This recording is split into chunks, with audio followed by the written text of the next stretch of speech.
வருடத்தோட முதல் செலிபிரிட்டி திருமணமா யாருக்கு நடந்திருக்கு அப்படின்னு பார்த்தீங்கன்னா, டைரக்டர் அஜய் ஞானமுத்து அவர்களுக்கு தான் வந்து பார்த்தீங்கன்னா, கல்யாணம் நடந்திருக்கு.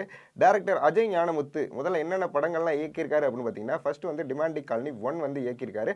டிமாண்டிக் காலனி 1 வந்து பார்த்தீங்கன்னா, ரசிகர்கள் எல்லாருக்குமே மிகப்பெரிய பிடித்த ஒரு படமாவும் இருக்கும். அதே மாரி வந்து பார்த்தீங்கன்னா, வசூல் ரீதியாவும் மிகப்பெரிய சாதனை பண்ண படம் தான் வந்து பார்த்தீங்கன்னா, டிமாண்டிக் காலனி 1.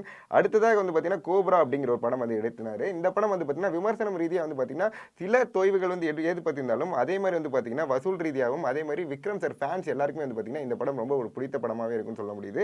அதுக்கடுத்து வந்து பார்த்தீங்கன்னா, டிமாண்டி கன்னி 2 வந்து இயக்கியிருந்தாரு.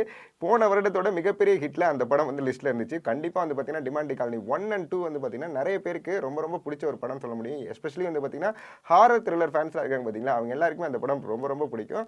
அது மட்டும் இல்லாம, இவர் வந்து டிமாண்டி காலனி 3யும் வந்து இயக்க போறாரு அப்படிங்கிறதையும் வந்து பார்த்தீங்கன்னா, அந்த படத்துல லாஸ்ட்லயே வந்து சொல்லியிருப்பாங்க. ஸோ கண்டிப்பா வந்து பார்த்தீங்கன்னா, என்ன மாரி நெறைய பேர் வந்து பார்த்தீங்கன்னா, டிமாண்டி காலனி 3க்குமே வந்து வெயிட் பண்ணுவீங்கன்னு தெரியுது.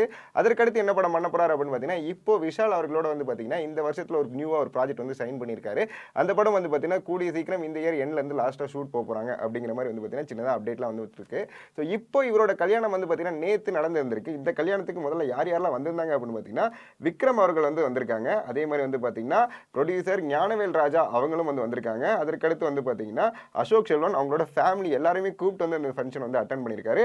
அதற்கடுத்து வந்து பார்த்தீங்கன்னா, இந்த 2, 3 படங்கள் இருந்தாங்க பார்த்தீங்களா, இந்த படத்தில் நடித்த எல்லா செலிபிரிட்டீஸுமே வந்து இந்த கல்யாணத்துக்கு வந்திருந்தாங்கன்னே சொல்ல முடியுது. அதற்கடுத்து வந்து பார்த்தீங்கன்னா, இப்போ நம்ம விஷால் அவர்களோட சைன் பண்ணியிருந்த அந்த ப்ராஜெக்ட்னால விஷால் சாருமே வந்து பார்த்தீங்கன்னா, இந்த கல்யாணம் முடிந்து அடுத்த ஒரு நாள் கழித்து வந்து பார்த்தீங்கன்னா, அஜய் ஞானமுத்தை வந்து மீட் பண்ணியிருந்திருக்காரு. மீட் பண்ணி அவர் விஷஸுமே வந்து சொல்லியிருக்காரு நம்மளால சொல்ல முடியுது. ஸோ எது எப்படி இருந்தாலும் இந்த வருஷத்தோட முதல் செலிபிரிட்டி திருமணம் அல்லவா, இவங்க எல்லாருக்குமே வந்து பார்த்தீங்கன்னா, நம்ம ஜெம் சினிமா சார்பா ஒரு சூப்பரான ஒரு வாழ்த்துக்கள் சொல்லிடலாம்.